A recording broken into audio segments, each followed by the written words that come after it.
Oynayalım.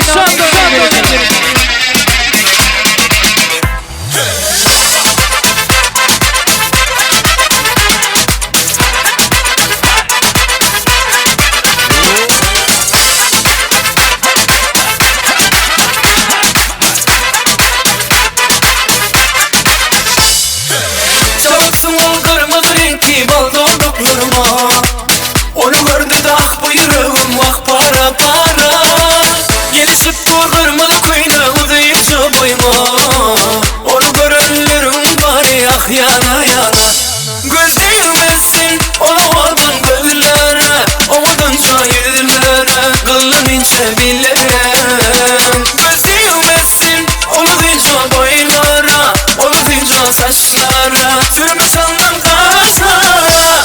Hani gelsene gelsene gelsene gel gel yanıma gelsene. Doğduğumdan ah yanağımdan bir öpücük versene. Hani gelsene gelsene gel gel gel gel yanıma gelsene. Doğduğumdan ah yanağımdan bir öpücük versene.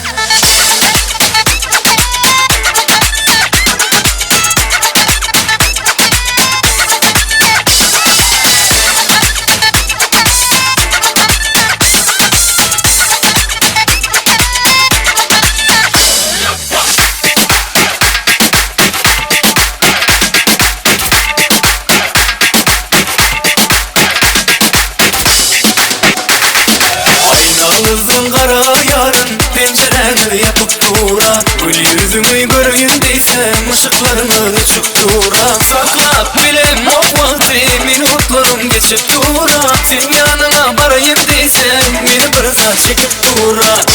Yüzüm taş kıydın ki sari sari sari sari. Her gün köşemizden geçen yerden akşam giyeceğim yari. Ya bulur düğmen başımı ya da senin gözlerin rengi. Seni sevdim özümde de yat ya cebime dur yan yali. Gel göreli hane hane hane hane hane. Gel göreli sevgilim kame kame kame.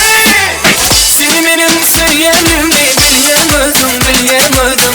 Senin için gelyenimdi bilemedim bilemedim. Senin beni sevgilimdi bilemedim bilemedim. Bana olan duygularımı bilemedim bilemedim.